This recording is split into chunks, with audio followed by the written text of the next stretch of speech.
Le Cameroun, comme certains pays de l'Afrique, continue d'améliorer leur gouvernance économique. Cependant, des observateurs avertis et responsables techniques dans les secteurs économiques et sociaux montrent que les citoyens et les entreprises continuent de considérer la mauvaise gouvernance et la corruption comme des freins à la croissance économique dans nos pays. C'est dans ce sillage que le ministre des Finances Luipol Motazeu a présidé ce lundi 27 février 2023 dans la salle de conférence de son cabinet ministériel une réunion d'échange sur la mission d'assistance technique pour le diagnostic des vulnérabilités en matière de gouvernance, y compris de corruption incluant les fonctions de l'État les plus pertinentes pour l'activité économique. Il était entouré du ministre délégué auprès du ministère de l'économie et de la planification et de l'aménagement du territoire, de ses plus proches collaborateurs, en présence du chef de mission du FMI, Joël Turquevis.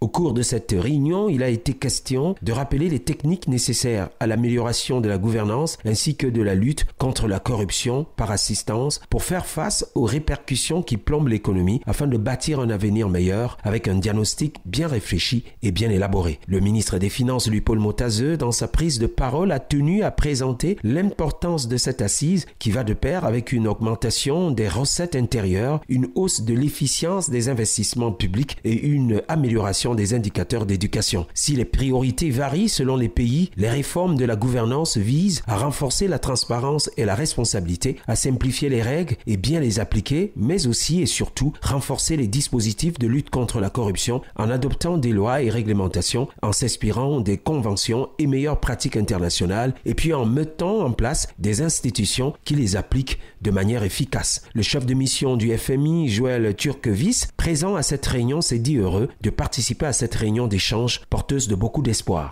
C'est un très grand plaisir d'être du gouvernement camerounais pour examiner et passer en revue des questions portant sur la gouvernance financière. Donc nous allons passer en revue la gouvernance budgétaire, la gouvernance fiscale, entre autres, l'administration douanière, les politiques liées à la douane et l'administration des douanes. Il y aura un aspect qui va porter sur l'état de droit, sur la prestation des marchés, des contrats et la bonne application de ces contrats. Ces questions sont importantes pour la croissance du secteur privé et la bonne organisation et la bonne marche des marchés financiers. Il y aura une partie de la mission consacrée à la lutte contre le blanchiment de l'argent et voir comment contrecarrer ces pratiques-là.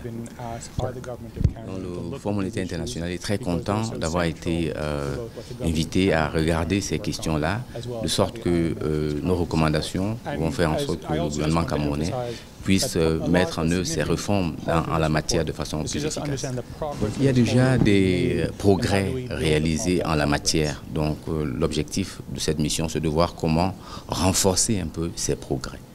Une réunion qui s'achève avec une certitude que la croissance économique passera aussi par le renforcement des dispositifs de lutte contre le blanchiment des capitaux et l'action concrète, pratique de l'État du Cameroun. FH News, votre télévision.